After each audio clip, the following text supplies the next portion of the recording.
the July vlog for Ville.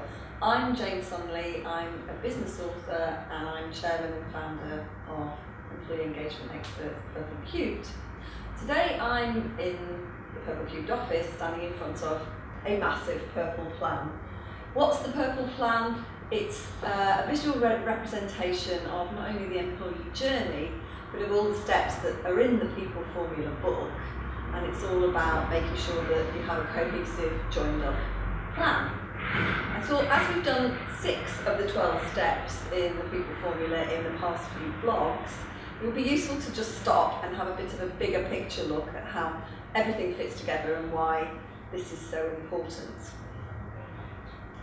When people look at HR transformation, change, employee engagement and so on and so forth, the tendency is to dive in at a tactical level.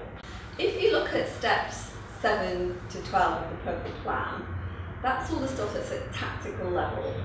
What those steps do is they represent the employee journey. So step 7 is about recruiting the right people. Step 8 is about onboarding, making sure that the induction works properly. And then the circular part in the middle of the Purple Plan is all about support and development, leadership, succession, performance management, managing aspirations, setting goals, and that's a circular process. And what happens is people typically think, let's concentrate on that, putting our efforts, our budget and so on and so forth when it comes to HR. However, I firmly believe that the most important building blocks are steps 1 to 6, and any business should get those into place. So let's have a look at them. If we look at steps 1 to 6, the first step is getting the board on board. And I've already done a whole vlog about getting the board on board, but this is just to remind you how very, very important that is. I went to speak to a group of HR people a couple of weeks ago, and when we were talking about this, for some of them it was a bit of a revelation that the things they were doing weren't working as well as they could because not all of the board were on board.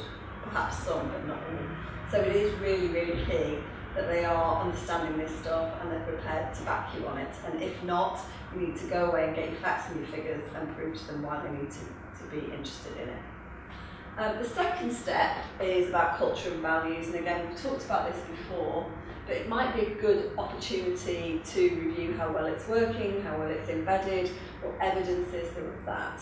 Because if you've got your board on board and your culture and values in place, you've got 2 really strong building blocks for springboarding your employee engagement and your talent management into a better place.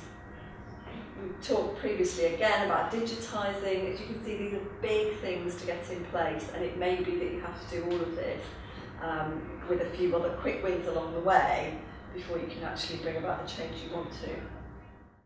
Step 4, the employer brand. We looked back in April in the vlog at that time about the employer brand, but it might just be worth reminding you that it's so important that your employer brand is aligned with your external consumer brand and that there is parity and the messages are the same.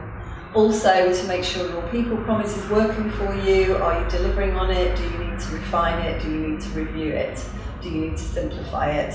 So think about the employer brand, and then step 5 is health and wealth, which we'll look at in the August vlog.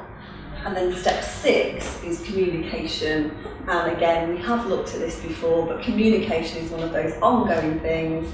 Is it working? Could you make it better? Is it clear enough? Is it simple enough? Is it two-way? Are people having dialogue? Because communication is something that should keep getting better and better, the better you get at it. So how can you use this plan in your business? Well, as a business, we use it for helping to do diagnostics and helping our clients to plan their quick wins and their HR strategy. And you could look at all of the areas on that plan and think about the priorities for you, what needs to improve, what's a longer term improvement, what's something you need to do now. And obviously every business is different, every organisation is different, so it's about working out where you could get some quick wins, which will be different from somebody else's quick wins, so I can't tell you what they are. But certainly, go onto the website and download the Purple Plan. HR Ville have a link on the end of this blog, and you can use it to see if you can build yourself a cohesive, joined up, robust, simple, clear plan, which is what everybody needs. So I'll be back in August. In the meantime, enjoy your summer, and next time we'll look at health and well-being.